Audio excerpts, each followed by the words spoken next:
There is no BlizzCon. BlizzCon is dead, but is it dead? Maybe. So, this BlizzCon is not happening. Blizzard have basically said, after careful consideration, that they're not holding one. That said, the other thing is they did not say that this is the end, right? So they said that they still want to do them in future years, but this time there is not going to be one. They then go to say that over the next few months, they will be sharing more details about our launches with The War Within, the Vessel of Hatred, which, you could call either me or Matt a vessel of hatred.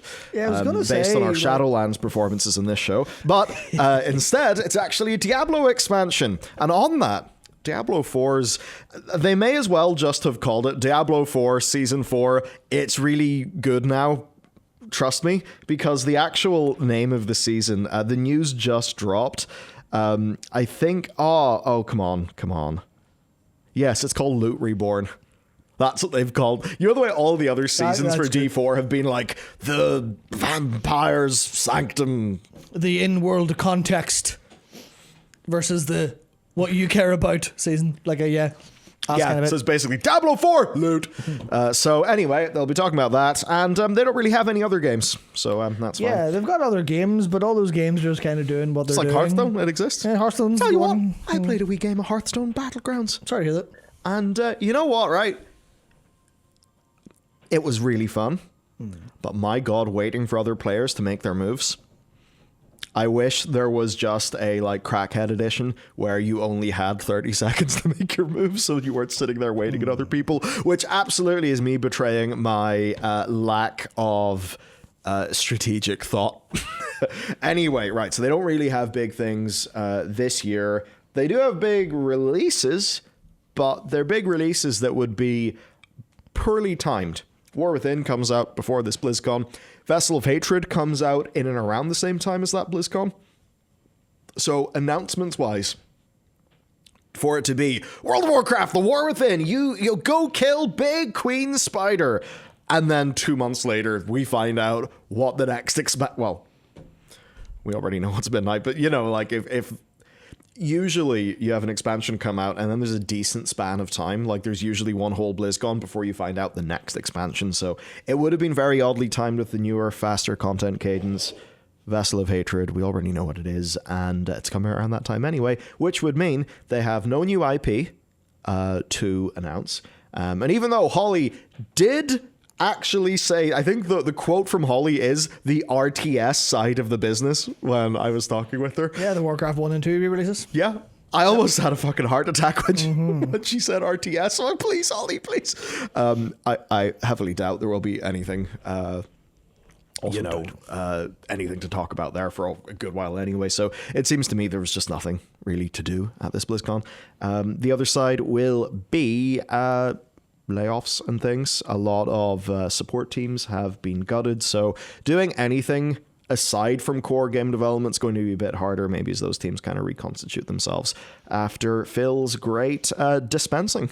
And to be fair, those teams will actually be not super busy, but relatively busy enough, because they do have multiple global in-person events to commemorate the 30th anniversary of Warcraft, which will be held in addition to the in-game celebrations, etc., etc., etc., etc. So that'll be interesting.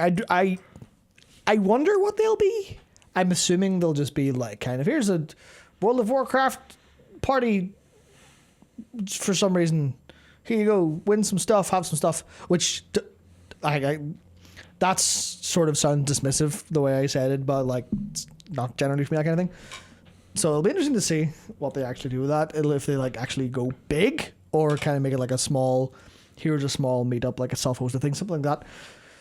So basically that's kind of the story. There's no BlizzCon this year. There will be in future years. They haven't hard confirmed, but they did say they were excited in future years, which will mostly be whenever they actually have something to show us. Yeah, ultimately there's good brand value in this, and huge, as much as BlizzCon is expensive to put on, it is also profitable.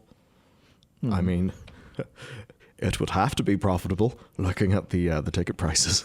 Those were expensive. And the screwing... Or just not a massive loss later.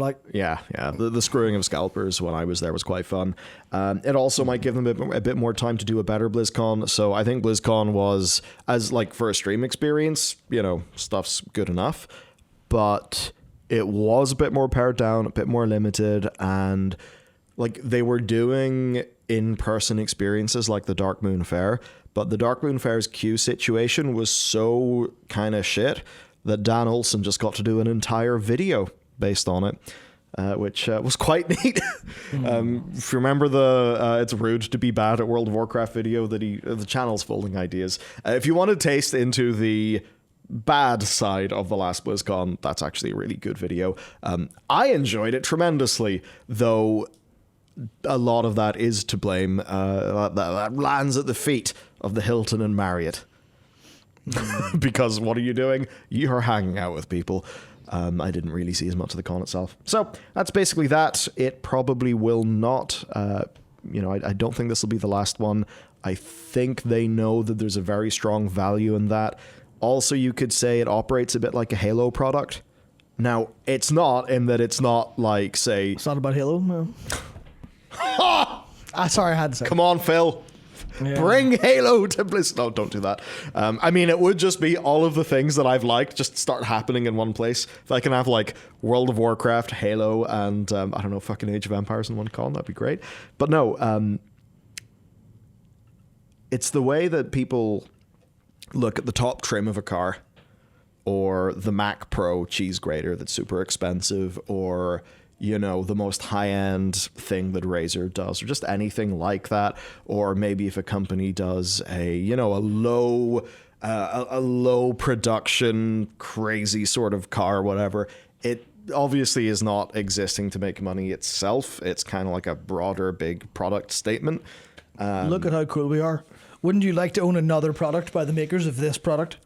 Yeah, I think it's like, if you can just have a BlizzCon that is going on, there's an inherent strength, I think, to your brand in that, and it sort of projects to the rest of the industry, hey, look at, like, we have so many fucking fans, we do this thing. Which is really funny, because then you look and see, like, back in the day, that was a lot more of a prestige thing. You had to be massive to do it.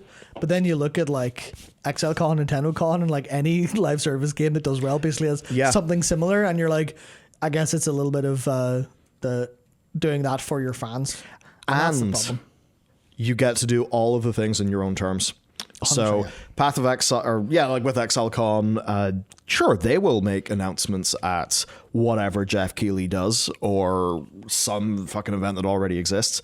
But they do their big announcements at their own con. Same for Blizzard. So there's a direct to consumer strength in that. So I think there will be future ones. And look, we all kind of knew the BlizzCon line blew. Yeah. So. Yeah, of course it did. There's nothing really there. If you're going to do a BlizzCon line, you've got to make it like a Apple event. Not as high production value as the Apple event, but the point is, BlizzCon line was a bunch of very cheesily filmed. No, it was the editing that I think was the problem. But BlizzCon line just didn't really feel.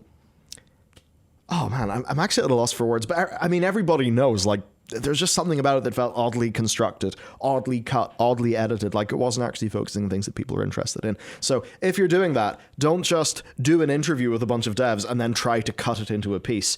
No, plan to do a big VOD event that people will watch like it's an event, which is exactly what Apple does, and they're probably the best in the biz in doing that. So that's probably the thing to try and ape if you are doing a online BlizzCon equivalent.